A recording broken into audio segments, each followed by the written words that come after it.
galerinha, beleza? Bom dia, boa tarde, boa noite, a depender do horário que você estiver assistindo esse vídeo. Meu nome é Glauco Costa, sou professor de História e a gente está aqui hoje para fazer uma revisão por questões, visando turmas que basicamente estariam segurando o ensino médio, né? Seria basicamente o último bimestre dessa galera estudando nessa série. E então, basicamente, os assuntos que a gente costuma ver nesse período envolvendo a história do Brasil é o Brasil Imperial, primeiro, segundo reinado e, entre os dois, né, o período regencial.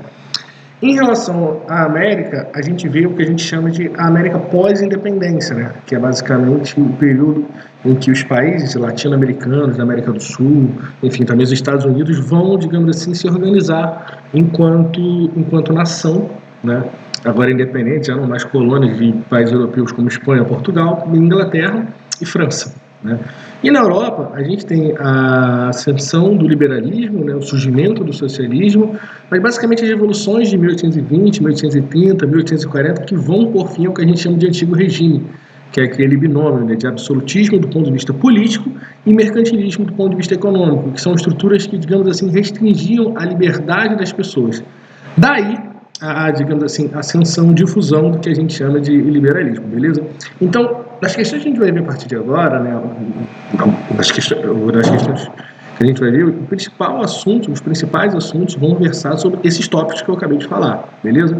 Então, assim, nesse vídeo, por exemplo, você vai ver, digamos assim, o fim do Império, que antecede a Primeira República.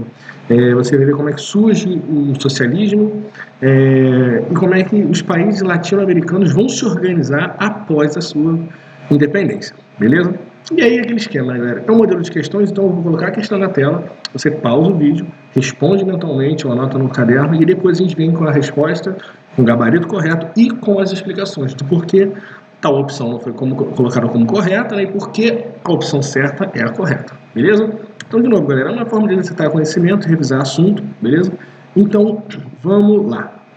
Primeira questão na tela, beleza? Uma questão sobre o primeiro reinado, tá? É uma questão que basicamente vai tratar do fim do primeiro reinado, dos motivos. Então, nesse momento, você vai pausar o seu vídeo, né? E depois você vai despausar o vídeo e a gente vai ver o gabarito, beleza? Então, no 3, pausando o vídeo. 1, 2, 3, vídeo pausado. Beleza, galera. Então, pelo visto, já pausaram o vídeo, né? E já responderam. O que vocês marcaram como correta? Então, a resposta correta desse processo todo, dessa questão toda, é a letra C de certa, C de Cristo, C de correta. Por quê? Dom Pedro I foi coroado imperador do Brasil em 1822, certo? E abdicou 9 anos depois, ou seja, em 1831. Então a gente tem o primeiro reinado como um período que acontece em 1822, com a proclamação da independência do Brasil por Dom Pedro, e vai terminar em 1831, quando Dom Pedro, imperador do Brasil, deixa o trono por alguns motivos.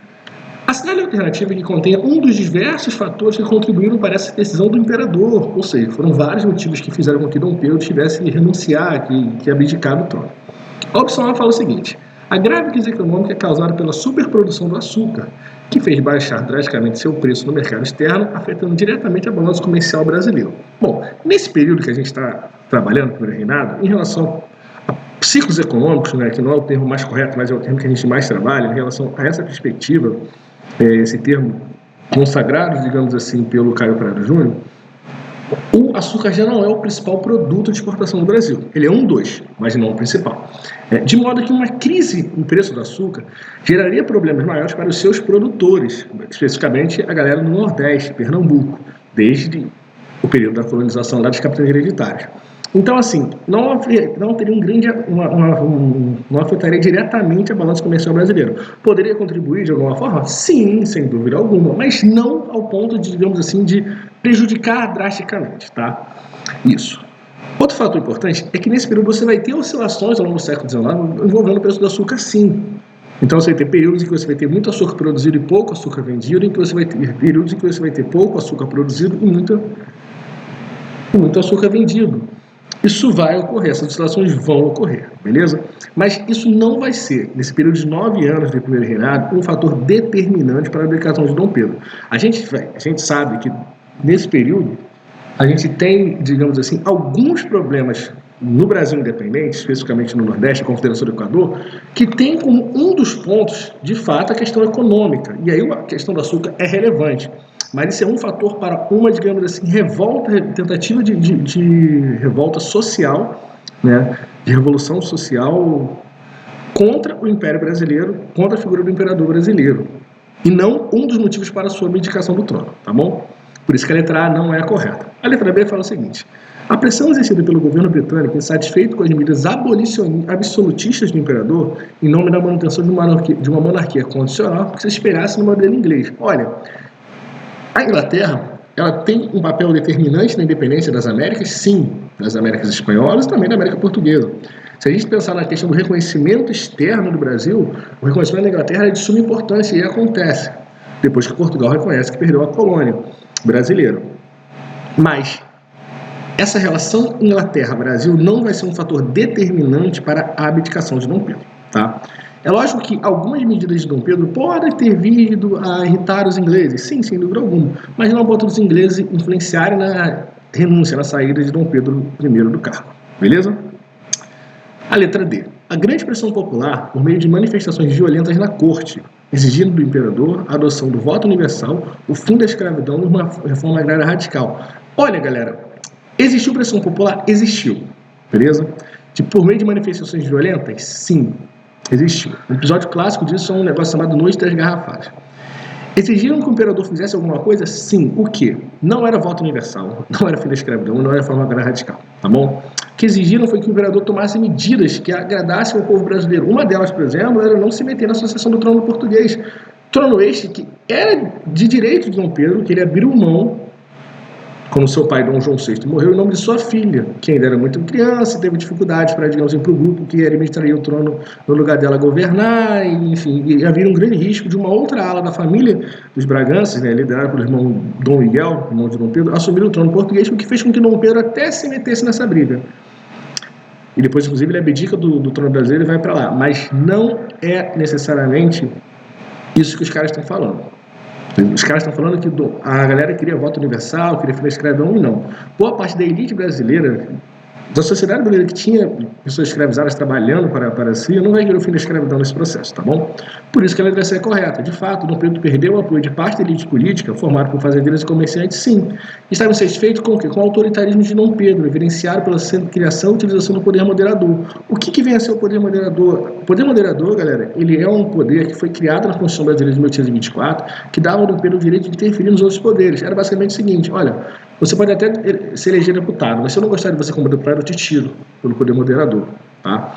Isso foi um dos fatores de críticas a Dom Pedro durante todo o primeiro reinado, sim, e um dos fatores que influenciaram na sua abdicação, sim. Além disso, a gente tem um desequilíbrio da balança comercial, não pela crise da superprodução de açúcar, tá? Pelo fato do Brasil importar muitos produtos da Inglaterra e não conseguir exportar produtos de grande valor. Isso provocou, em alguns casos, inflação de produtos básicos brasileiros, tá? Porque as pessoas não tinham, digamos assim, acesso a grande quantidade de produtos. Os produtos que estavam à venda subiam de preço para compensar digamos assim, o grande interesse que tinham. Gerou entre brasileiros e portugueses uma rivalidade muito grande. Muitos portugueses eram donos de lojas de comércio, cujos preços dos produtos eram considerados elevados pelos brasileiros, o que gerou certos conflitos. Teve como estopim essa briga toda a questão do assassinato do jornalista Líbero Badaró, que era um cara que criticava Dom Pedro, cuja morte foi atribuída ao imperador, beleza? Mas que vai ter como fator determinante ali, a última, digamos assim, gota para derramar água, é a sucessão do trono português, quando o Brasil, com dificuldades econômicas, passa a investir dinheiro e soldados na disputa do trono para garantir que ficasse com Dona Maria da Glória, filha de Dom Pedro I. O episódio clássico disso é a Noite das Garrafas, quando em 1831 Dom Pedro, voltando de uma viagem, tem uma festa organizada por portugueses aliados para recepcioná-lo, e brasileiros começam a utilizar garrafas para atacar essas pessoas que queriam recepcionar de forma positiva Dom Pedro. Esse episódio aconteceu no Rio de Janeiro, foi uma luta muito grande, e fez com que, digamos assim, Dom Pedro percebesse que, olha, a sociedade está dividida, polarizada, eu não vou continuar governando aqui, vou abdicar o trono, vou me dedicar para garantir o quê? O trono em Portugal para a minha filhota. E aí Dom Pedro renuncia e deixa no Brasil como herdeiro, já que era uma monarquia hereditária, seu filho, o homem mais velho, seria conhecido como Pedro II, que tinha apenas 5 anos, beleza? Então, nessa questão que a gente viu agora, a resposta correta é letra C de certa, C de Cristo, beleza? Vamos para mais uma, galera. A primeira Constituição brasileira foi promulgada na vigência do... Pausa o vídeo e responde. E aí, galera, o que vocês responderam? Questão cronológica, questão até bem objetiva. Regime imperial, tá bom? A primeira Constituição brasileira, Regime colonial não tem Constituição? Não, por isso não pode ser letra B. As legislações brasileiras, em tese, eram feitas pelos portugueses em Portugal. Primeira República, que começa em 1889, vai ter uma Constituição? Vai ter uma Constituição de 1891, mas aí é uma Constituição daquele período. Não é a primeira do Brasil, porque a primeira do Brasil foi feita em 1824, no regime imperial. Nova República vai ter Constituição? Vai, que é o período que a gente vive agora. Constituição de 1988, agora que eu digo é 2022. Constituição de 1988, beleza? É a primeira Constituição? Não, vão vir muitas outras antes dela. Então, assim, a primeira Constituição brasileira vai ser feita em 1824, ela vai ser outorgada por Dom Pedro I. O que quer dizer outorgado? Imposta. Dom Pedro coloca essa Constituição para valer, mesmo que, digamos assim, parte da sociedade brasileira não concordasse com ela. Ela vai dizer o seguinte, olha, o Brasil vai se organizar em uma monarquia, tá? Ou seja, vai ter um imperador, um rei, constitucional. Por que constitucional? Porque vai ter uma Constituição, que é essa que vocês estão lendo, hereditária, quer dizer que o poder vai passar das mãos de pai para filho, no caso da figura do poder do imperador, e representativa. Representativa você vai ter deputados e senadores, deputados eleitos de forma indireta dos votos censitários, senadores escolhidos muitas vezes pelo próprio imperador. Esse voto indireto significa o seguinte: a pessoa que for homem com mais de 25 anos de idade e ganhar em torno de 100 mil reais por ano, ou tiver esse valor em forma de alqueires de mandioca, daí o apelido dessa Constituição de se chamar Constituição da Mandioca, esse cara vai poder votar para escolher pessoas que vão compor um colégio eleitoral para escolher os deputados. Pô, mas faz sentido isso? Faz sentido na época para você garantir que, digamos assim, a eleição ocorresse dentro do que algumas pessoas objetivavam, almejavam, tá? Então você vai criar, digamos assim, mecanismos para cercar. Censitário, porque você vai ter censo, você vai ter regras, elementos específicos para garantir que a pessoa possa votar. Atualmente, em 2022, como é que funciona o processo eleitoral no Brasil? O voto é direto, a pessoa vota, o candidato recebe o voto, seja para presidente, para governador, para prefeito, para senador, ou então para deputado e vereador. E ele é censitário? Existe um censo clássico, que é a questão de idade, que é a partir dos 16 anos de idade, que você pode votar, e dos 18 vai ser obrigatório. Mas existe outro censo de gênero, por exemplo, só homem pode votar? Não, homem, mulher, gênero masculino e feminino pode votar. Existe censo de renda? É preciso ter uma renda específica para votar? Não. A renda, independente da renda que se tenha, é possível votar. Basta você ter a documentação necessária para tirar o título, estar com o título de eleitor em dia, ser brasileiro, enfim, e essencialmente ter mais de 16 anos de idade, tá bom? Então, assim, hoje você tem um censo menor. Outrora, no passado, o censo era maior. Você também tem uma instituição no regime chamado de padroado. O que é o regime do padroado, galera? É um regime por meio do qual cabe ao imperador escolher os membros do clero do seu país, tendo em vista que ele é quem vai os remunerar. Isso vai garantir que o Brasil adote uma religião oficial durante o Império? Sim, o catolicismo vai ser a religião oficial do Império. Então, todo mundo tem que ser católico? Não, você pode até manifestar cultos de outras religiões no seu ambiente privado, mas não será possível erguer templos religiosos de outra religião que não seja o catolicismo. Então, Dom Pedro toca o apoio da Igreja Católica por poder, de certa forma, controlar quem vai exercer esse catolicismo no dia a dia do seu Império. Beleza? E, além disso, o mais clássico de todos é a distribuição de 4 poderes. Na Revolução Francesa, no Iluminismo, no Montesquieu, você tem a divisão do poder absolutista, né, que antes ficava considerado a figura de uma pessoa só, em 3. Executivo, que é quem vai administrar, legislativo, que é quem vai criar a lei, e judiciário, que é quem vai julgar. O Brasil mantém esses 3, porém vai estabelecer mais um, que é o poder moderador, que vai caber a figura exclusiva do imperador, que vai exercê-lo, podendo influenciar e interferir nos demais poderes quando julgar necessário pelo bem maior da nação brasileira. Beleza? Então, essa é a nossa Constituição de 1824, a Constituição que também foi conhecida como Constituição da Mandioca. Beleza? Mais uma questão agora sobre revoltas regenciais. Fiquem à vontade aí para pausar o vídeo agora e responder essa questão. Beleza? Beleza, galera. O que vocês marcaram? Letra C, cabanagem, né? Pô, mas espera aí, o que é sabinada, o que é farroupilha, o que é balaiada? Vamos ver. O que são essas revoltas regenciais?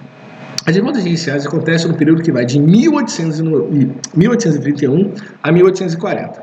Uma das revoltas regenciais, que é a farroupilha, vai durar até 1845. Começa em 1835 e vai acabar em 1845. Ela transcende o período regencial, mas ainda assim é considerada uma revolta regencial porque os motivos da sua eclosão estão ligados ao período regencial do Brasil. O que foi o período regencial do Brasil? Bom, como a gente disse, Dom Pedro abdicou do trono e deixou no lugar seu filho Pedro, que tinha apenas 5 anos de idade. Com 5 anos de idade, Pedrinho não poderia governar a nação brasileira, afinal de contas, é uma criança.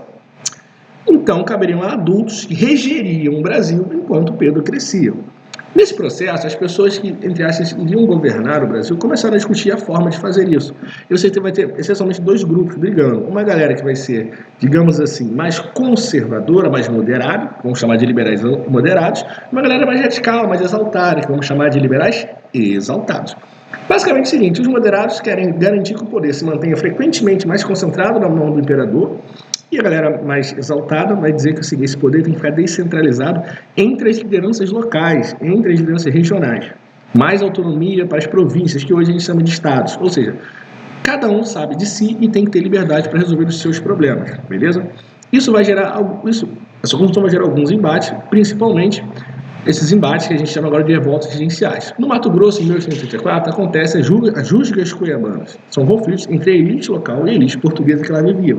A elite portuguesa mais ligada à figura do imperador, mais ligada aos moderados, a elite local mais ligada aos exaltados e radicais. Basicamente, os elites local, brasileiros, né, cuiabanos nesse caso, vão dizer o seguinte, galera, nós queremos ter mais autonomia e depender mais do imperador. Afinal de contas, o imperador nem está governando agora, quem está governando é um cara qualquer. Então a gente também, que também somos brasileiros, queremos ter essa liberdade, essa perspectiva, esse poder. Durante mais ou menos 1884, essa galera vai discutir de forma mais empática e isso vai garantir uma, digamos assim, briga na localidade. No Pará, de 1885 a 1840, a gente vai ter um processo parecidíssimo com isso, beleza? Que a gente vai chamar de cabanagem. Você vai ter liberais exaltados criticando o centralismo político, sim, mas também vai ter a camada popular entrando na briga e buscando melhores condições de vida. Quando essa galera entra na briga, os liberais exaltados e, de certa forma, a elite, ela vai se assustar e vai até, digamos assim, reduzir o seu apoio ao conflito. Nesse processo, isso vai acontecer durante 5 anos. Essa revolta tem esse nome de cabanagem porque muitos desses populares viviam em cabanas que eram chamados de cabanos, tá bom? Então, assim, no Pará você tem uma participação de liberais exaltados contra liberais moderados? Sim, você tem. Só que lá, até por uma situação, digamos assim, mais rudimentar, digamos assim, mais de menor qualidade de vida, vai fazer com que muitas pessoas que, entre aspas, são ligadas a grupos menos favorecidos socioeconomicamente entrem na disputa, tá bom? E dê a cabanagem uma conotação mais popular. Mas ela não é a única nesse contexto. A revolta dos Malês, que acontece na Bahia em 1835, é uma revolta clássica porque é talvez a principal revolta liderada por pessoas escravizadas na história do Brasil, contra senhores de terras. Os Malês, galera, são escravos de origem islâmica que tinham identidade, conseguiam se comunicar e se organizar em Salvador e conseguiram, em 1835, aterrorizar a região. Muito porque existia, durante muito tempo, um receio de que no Brasil poderia acontecer o que aconteceu no Haiti. Uma colônia francesa que se tornou independente por volta de 1790, vai concretizar sua independência em 1804 e é a primeira e única experiência na América Latina de uma colônia que se torna independente pela mão das pessoas escravizadas, lideradas pelas pessoas escravizadas. Então, galera, com isso, o que vai acontecer? Vai gerar um temor muito grande em outras colônias e depois em outros países independentes, sobretudo para regulamentar, controlar essa relação social através do trabalho. Na Bahia, a revolta dos Malês vai assustar muita gente. Em 1837 a 1838 acontece outra revolta na Bahia chamada de Sabinar, mas nesse caso não vai ter a participação dos escravizados. Você vai ter a classe média, ligando assim, os militares, que vão criticar o centralismo político. Aí você vai ter, de novo, liberais exaltados contra liberais moderados. Basicamente dizer o seguinte, olha galera, nós precisamos ter autonomia aqui, para nós resolvermos os nossos próprios problemas, beleza?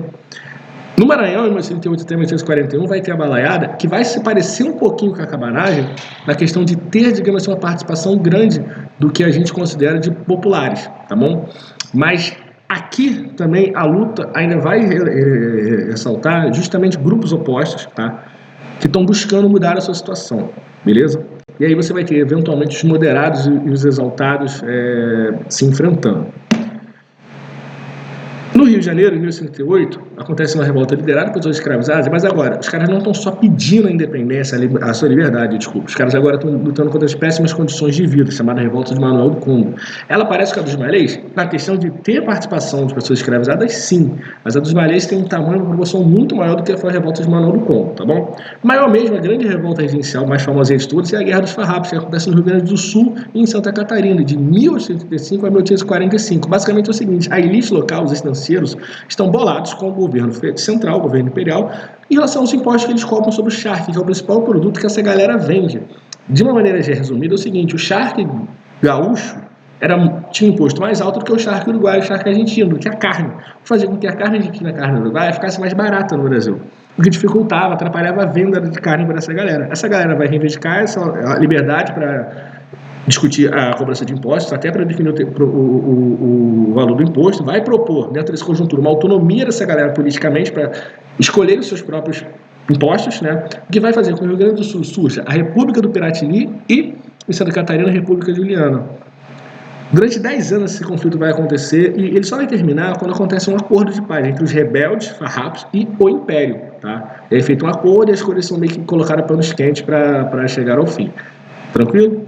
Isso tudo vai fazer com que o Brasil mude radicalmente. Dom Pedro assume, mas quando Dom Pedro assume, por exemplo, será que ele acaba com a escravidão logo de cara ou ela vai demorar? Ou, como a gente está vendo essa questão aqui, será que no Brasil a escravidão africana prolongou-se por todo o período colonial, sendo extinta apenas no final do Império, com a Lei Áurea, de 1888? E aí, galera, certo ou errado?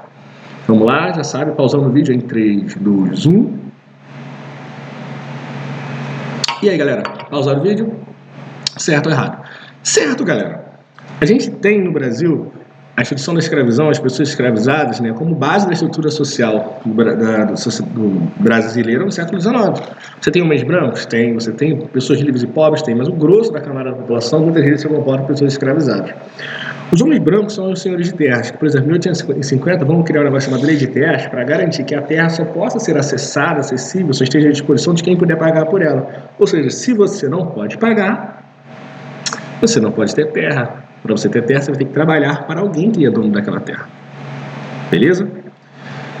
As pessoas livres e pobres, elas vão ver no campo também na cidade. Muitos deles vão ser compostos em dado momento até por imigrantes europeus, como italianos, japoneses, que vêm para a região sudeste, especificamente São Paulo, um lugar que é um polo de atração bastante importante nesse processo. Isso vai caracterizar um pouco a sociedade brasileira no século XIX. Mas o grosso vai ser composto por pessoas escravizadas, beleza? Em 1850, por exemplo, o tráfico intercontinental, o tráfico de pessoas escravizadas da África para o Brasil é proibido por uma lei. E essa lei pega. Ela pega porque, desde 1845, os ingleses, que são a principal potência econômica, militar e política do século XIX, estão caçando navios negreiros, considerando eles, inclusive, como atividades piratas, ou seja, estão destruindo esses navios em alto mar, o que provocou a morte de milhares e milhares de pessoas escravizadas, tá? E não a sua salvação. Mas esse gesto dos ingleses faz com que o governo brasileiro e, digamos assim, os escravocratas brasileiros percebam que não é possível mais manter a reprodução de escravos, do comércio de escravos, de pessoas escravizadas da mesma forma. Então, eles vão criar uma